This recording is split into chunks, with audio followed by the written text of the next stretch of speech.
Sure enough, the range-bound move for the market continues, but for the last 2 days, we've been quite resilient. The FI selling as well drastically reduced in yesterday's trading session, although the short build-up persists.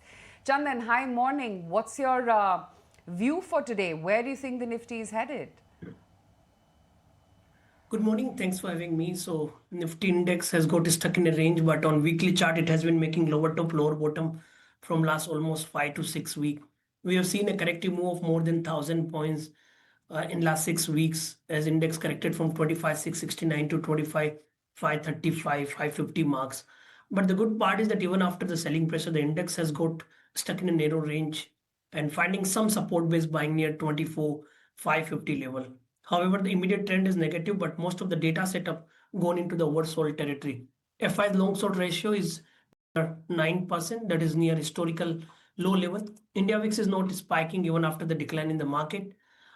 Selective stocks are comparatively holding. VIX is below 11.7. Put call ratio is comparatively holding.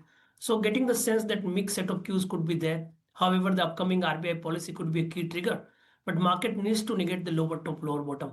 So as of now, I'll suggest to play the range between 24,500 to 24,850. And I believe the market needs to surpass the upper band of the trading range to get the negation of the negative trend.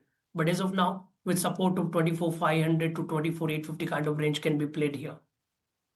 Sure, okay. So that's the levels to watch out for. Those are some levels to watch out for in terms of the Nifty, and we'll be talking about the Nifty Bank soon, of course, because the entire banking and financial pact is going to be impacted by the kind of commentary and the outcome that we get from the MPC in a short while from now. But another stock that's going to be very keenly watched out for today is going to be Bharti Airtel. It's largely inline set of Q1 numbers coming in, with the ARPU now at 250 rupees compared to 245 on a sequential basis. So slight hike is what we've seen over there.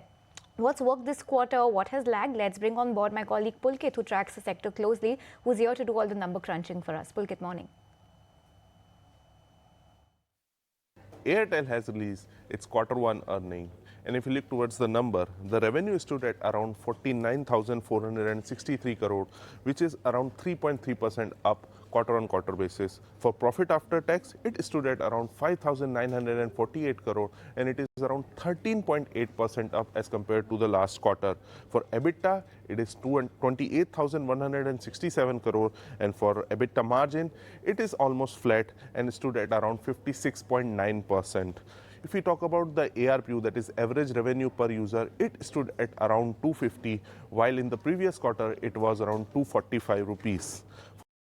If we talk about the ET Now estimates, that what we estimated and how the result was, the revenue is above. For EBITDA, it is also above. For EBITDA margin, it is in line, and for PAT, it is below.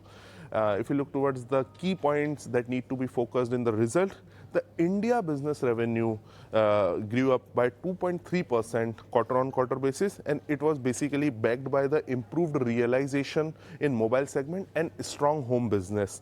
For capex expenditure in this particular quarter, it was around 8,307 crore. And if we talk about the total customer base, that consists of all the 15 countries in which the company is working, and that stood at around 605 million customers. For India particularly, it is around 436 million. If we talk about the Airtel Africa business, it grew at 6.7% on CC growth. So it would be great to see how the company will perform in today's session, and all in all, the results were in line. All right, thank you so much, Pulkit, for highlighting all those details for an inline set coming in from Bharti Airtel. But Chandan also help us with a chart check on this one, because like Aisha has been highlighting Aisha did highlight in the morning, that it has been one of the key outperformers in the market. But how do you see the setup for Bharti Airtel right now?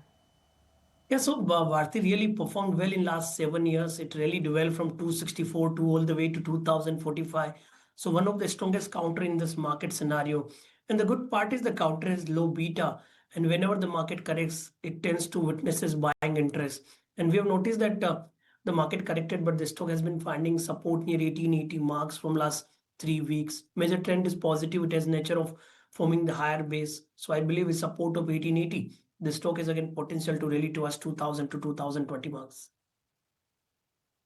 So that's the take on Bharti Airtel. But Chandan, a lot about some other stocks that you're liking this morning? Anything that's made it to your radar given the way the markets have been so far? Yeah, so I'll focus on selective auto name. In fact, we have noticed that Nifty Auto outperformed in last 2-3 days, and counters like TVS Motor, Hero Moto, even Hyundai has seen the positive price pattern. So here I'm recommending to go long on TVS Motor. Major trend of the counter is positive. Even on the monthly chart, it has been making higher tops, higher bottom. On the daily chart, the stock has rallied well from 2750 to 2980 and given a decisive breakout about 2950 marks. We have seen surge in the open interest activity. Rollovers were positive. So with entire data setup, I believe momentum could be there. So one can buy TVS Motor with support of 2920. And I believe in this rally, the counter has potential to rally to us 3100 kind of level. Apart from that, positive bias on SBI Life. Selective insurance name are holding well. SBI Life has seen the multiple support base buying at 1720 and 1750 zone, and now a small could lead the counter for the next leg of rally. So with support of 1870, SBI Life has potential to rally to us 1940 kind of levels. Okay, let's take a